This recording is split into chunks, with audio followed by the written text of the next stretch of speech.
కల్వకుంట్ల కవిత పైన BRS suspension వేటును ఎట్లా చూస్తారు? మనతో పాటు రజనీ సాయిచంద్ గారు ఉన్నారు. మాట్లాడి చాలా విషయాలను తెలుసుకుందాం. అక్క, పార్టీలో ముందు నుంచి ఉన్నటువంటి ముఖ్య నేత అయినటువంటి కల్వకుంట్ల కవితని పార్టీ ఈరోజు వేటు వేసింది. సో దాన్ని ఎట్లా చూస్తారు? ఖచ్చితంగా కేసీఆర్ గారు తీసుకున్న నిర్ణయాన్ని బీఆర్ఎస్ పార్టీ శ్రేణులందరూ స్వాగతిస్తున్నారండి. ఖచ్చితంగా రాష్ట్ర వ్యాప్తంగా ప్రతి ఒక్కరూ స్వాగతిస్తున్నారు. కానీ తను ఫస్ట్ నుంచి ఉంది, ఉద్యమ టైం నుంచి ఉన్నాను. సో పార్టీలో కొన్ని దయ్యాలు ఆయన పక్కన ఉన్న వాళ్ళే ఆయనకి బురద జల్లే ప్రయత్నం చేస్తున్నారు. అసలు ఈ కాళేశ్వరం అనేది దాంట్లో ఆయన పాత్ర లేదు, అవినీతి దాంట్లో. కానీ వేరే నాయకులు అంటే హరీష్ రావు కావచ్చు నిన్న మాట్లాడిరు. సో వీళ్ళ పేర్లు తీసి మరీ మాట్లాడింది సంతోష్ రావు కావచ్చు. వీళ్ళ పేర్లు తీసి మరి బయట పెట్టిన తర్వాత సస్పెన్షన్ వేటుని హరీష్ రావే మళ్ళీ ఇది చేయించిండు అనే మాట ప్రస్తావనకు వస్తుంది తెర మీదకి. ఒకటి, పార్టీలో ఆ నిర్ణయం ఏది తీసుకున్నా కేసీఆర్ గారి నిర్ణయమే ముఖ్య నిర్ణయం అండి. కేసీఆర్ గారు తెలంగాణ ఉద్యమ సందర్భం నుంచి కూడా చూసుకుంటే ఉద్యమ సందర్భంలో ఉద్యమ నేపథ్యాన్ని ఎలా ముందుకు తీసుకెళ్లాలి, తెలంగాణను ఎలా సాధించాలి అనే దిశగా చావు నోట్లో తలబెట్టి మరీ నిర్ణయాలు తీసుకున్న సందర్భాన్ని కేసీఆర్ సచ్చుడో తెలంగాణ వచ్చుడో అనే విధంగా నిర్ణయాలు తీసుకున్న సందర్భాన్ని చూసాం. అంటే ప్రజా ప్రయోజనాలు, తెలంగాణ ప్రజల ప్రయోజనాల రీత్యా నిర్ణయాలు తీసుకొని తన ప్రాణాన్ని కూడా లెక్క చేయని సందర్భాన్ని చూసాం.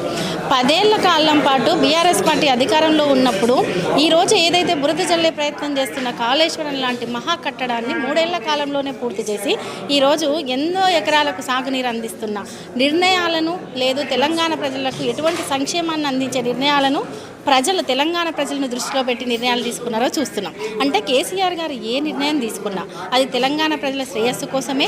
కేసీఆర్ గారు బీఆర్ఎస్ పార్టీ పునాది కూడా తెలంగాణ ప్రజల సంక్షేమం కోసమే అనేది ప్రతి ఒక్కరికి తెలిసే. కాబట్టి ఈరోజు మేము కుటుంబంగా ఆలోచించడం కాదు, ప్రజాక్షేత్రంలో పార్టీలో ఉన్న ప్రజల గురించి, తెలంగాణ ప్రజల గురించి మాత్రమే నిర్ణయాలు తీసుకుంటామని చెప్పి నిరూపించారు. ఇప్పుడు అసెంబ్లీ ఎలక్షన్స్లో కావచ్చు, ఎంపీ ఎలక్షన్స్లో కావచ్చు, కొంత మనకి ఓటమిలో ఉండి ప్రతిపక్షంగా ఉన్నటువంటి బీఆర్ఎస్ పార్టీకి కల్వకుంట్ల కవిత సస్పెన్షన్ అనేది నష్టం చేకూరుస్తుందా, లాభాన్ని చేకూరుస్తుంది అంటారా రానున్న రోజులు? ఒకటండి, మొన్న ఎలక్షన్లో వేరు. మొన్న ఎలక్షన్లో ఏం జరిగిందంటే ఇప్పటికీ ప్రజలు 20 నెలల కాలం తర్వాత మీరు చూస్తున్నాం, ఈరోజు యూరియా బస్తాల కోసం క్యూ లైన్లో నిలబడి పిల్లలాట పరాచకంలాగా అయిపోయింది పాలన పరిస్థితి అనేది. ప్రతి ఒక్కరూ కేసీఆర్ గారు ఉన్నప్పుడే బాగుండే, మేము మోసపోయాం, గోసపడుతున్నామని మాట్లాడుతున్నారు. అది ఒక యూరియా విషయంలో కాదండి, నిరుద్యోగుల విషయంలో కావచ్చు, గురుకులాల విషయంలో కావచ్చు, సాగునీరు విషయంలో కావచ్చు, ఈరోజు వరదల విషయంలో కామారెడ్డి ప్రజలు, ఇంకో మెదక్ ప్రజలు, మిగతా అందరూ మాట్లాడుతున్న సంగతి ఏంటంటే మన ఎంపీ ఎలక్షన్ విషయంలో, అంతకుముందు ఎమ్మెల్యే ఎలక్షన్ విషయంలో మేము మభ్యపడ్డాము, మోసపోయినాము, మాకు కావాల్సింది కేసీఆర్ గారే అని మాట్లాడుతున్న సందర్భాన్ని చూసాం. ఇక్కడ తెలంగాణలో ప్రతి ఒక్క ప్రజలు ఎటువైపు ఉన్నారంటే కేసీఆర్ గారి వైపు ఉన్నారు. కేసీఆర్ గారు అందించిన ప్రగతి వైపు ఉన్నారు. వ్యక్తులుగా కేసీఆర్ గారు 100 మంది నాయకులను తయారు చేశారు. అది కుటుంబం నుంచి తయారు చేసి ఉండొచ్చు, బయట నుంచి తయారు చేసి ఉండొచ్చు. కాబట్టి కేసీఆర్ గారు తీసుకునే నిర్ణయాలు ప్రజా నిర్ణయాలు, ప్రజలకు ఉపయోగపడే నిర్ణయాలు. ఆ నిర్ణయాలు ప్రజలకు ఉపయోగపడతాయి, పార్టీకి ఉపయోగపడతాయి తప్ప ఎటువంటి నష్టాన్ని చేకూర్చబోతాయి. ఇప్పటి వరకు 6 గ్యారెంటీల విషయంలో కాంగ్రెస్ మీద వ్యతిరేకత మూటగట్టుకుంటున్నటువంటి గ్రౌండ్ లెవెల్లో ఇప్పుడు పార్టీ నుంచి కల్వకుంట్ల కవితను సస్పెండ్ చేసిన విషయంలో మళ్ళీ పార్టీకి నష్టం చేకూర్చే అవకాశాలే ఎక్కువగా ఉంటాయి ఫ్యూచర్లో అనేది అధికారంలో ఉన్నటువంటి కాంగ్రెస్ కావచ్చు, బీజేపీ కావచ్చు, ప్రతిపక్షంగా ఉన్నట్టు మాట్లాడుతూ. ఒకటండి, ఈరోజు తెలంగాణ సమాజంలో ఎటువంటి నిర్ణయమైనా, అంటే ప్రజలకు ఉపయోగపడే ఎటువంటి నిర్ణయాన్నైనా, ప్రజా నాయకులను తీర్చిదిద్దే విషయంలో అయినా కేసీఆర్ గారు చేసిన వ్యూహరచన, కేసీఆర్ గారు చేసిన సంక్షేమం అనేది చూస్తున్నాం. ఒకటి, కేసీఆర్ గారు ప్రజలకు నష్టపడే లేకుంటే పార్టీకి నష్టపడే ఎటువంటి నిర్ణయాన్ని తీసుకోరు. పార్టీకి నష్టం కలిగించే వ్యాఖ్యలు విన్న తర్వాత ప్రజలలో చేసిన మంచి కూడా చెడుగా బయటికి వెళ్తుంది అన్న విషయాలను దృష్టిలో పెట్టుకునే కేసీఆర్ గారి నిర్ణయం తీసుకున్నారు. కాబట్టి కేసీఆర్ గారు ఉన్నంత వరకు తెలంగాణ సమాజానికి ఎటువంటి నష్టం లేదు, తెలంగాణ ప్రజలకి ఎటువంటి నష్టం లేదు, పార్టీకి ఎటువంటి నష్టం లేదు. ఇప్పటి వరకు కూడా తను ఎప్పుడు ప్రస్తావించినా, ఏ ప్రెస్ మీట్లు పెట్టినా, ఏ సమీక్ష సమావేశాలు నడిపించినా కూడా ఎప్పుడు పార్టీ అధినేత కేసీఆర్ గారిని ఉద్దేశించి ఏం మాట్లాడలేదు. బట్ ఆయన పక్కన ఉన్న కొన్ని దయ్యాల గురించి మాట్లాడిండు. ఆ దయ్యాల పేర్లు ఒక్కొక్కటిగా చిట్టాలు బయట పెడతా అని కూడా తను మాట్లాడుతున్నటువంటి సందర్భాలు. కొత్త పార్టీ పెడతా అనేసి కూడా అంటున్నారు. ఏం చెప్తారు దాని గురించి? తను కొత్త పార్టీ పెడితే మళ్ళీ ఎలక్షన్స్ టైమ్స్లో ఈ ఓట్లు చీలికలు ఇట్లాంటివన్నీ ఉండయా? పార్టీకి నష్టం జరగదంటారా? ప్రజాస్వామ్యంలో ఎవరికైనా పార్టీలు పెట్టే లేకపోతే వాళ్ళ వ్యక్తిగత నిర్ణయాలు తీసుకునే హక్కు ఖచ్చితంగా ఉంటుందండి. కానీ బీఆర్ఎస్ తెలంగాణ సమాజంలో ఎన్ని పార్టీలు పార్టీలు పుట్టినా, ఎంతమంది కొత్త నాయకులు అంటే ఇంకో రకమైన నాయకత్వం పుట్టినా కూడా కేసీఆర్ గారి నాయకత్వాన్ని ప్రతి ఒక్కరు స్వాగతిస్తారు. కేసీఆర్ గారి నాయకత్వమే ఈరోజు తెలంగాణ సమాజానికి శ్రీరామ రక్ష అని దేశమే భావిస్తుంది, తెలంగాణ సమాజం కాదు. కాబట్టి అది ఎటువంటి ప్రమాదము కాదు.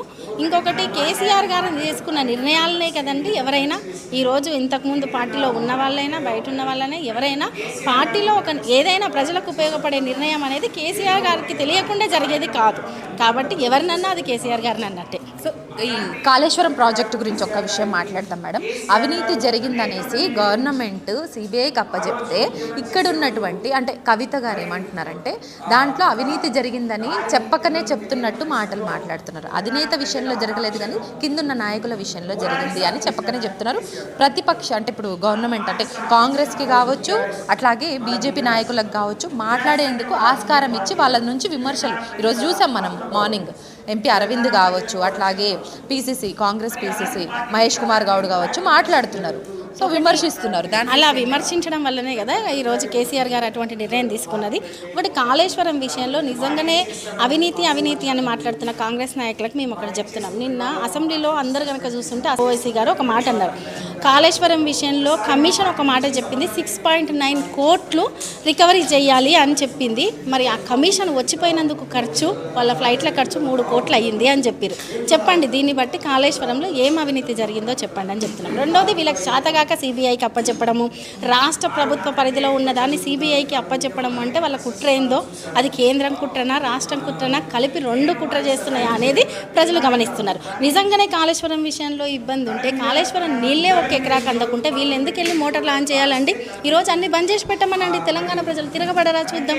ఫస్ట్ మీకు తెలంగాణ ప్రజలకు ఏది అవసరం, ఏం జరుగుతుంది, పరిపాలన ఎట్లా చేద్దామనే కామన్ అది కూడా లేకుండా చేసిన వాళ్ళని నిందించే పని పెట్టుకుంటే తెలంగాణ ప్రజలు నెక్స్ట్ ఎలక్షన్లో ఖచ్చితంగా చూపిస్తారు. సో నిజాలు బయట పెడుతున్నందుకే కవిత గారిని సస్పెండ్ చేశారు అనేసి బీఆర్ఎస్ బాధితులందరూ కూడా సో కవిత గారి ఇంటి వద్ద నినాదాలు చేస్తున్నారంట.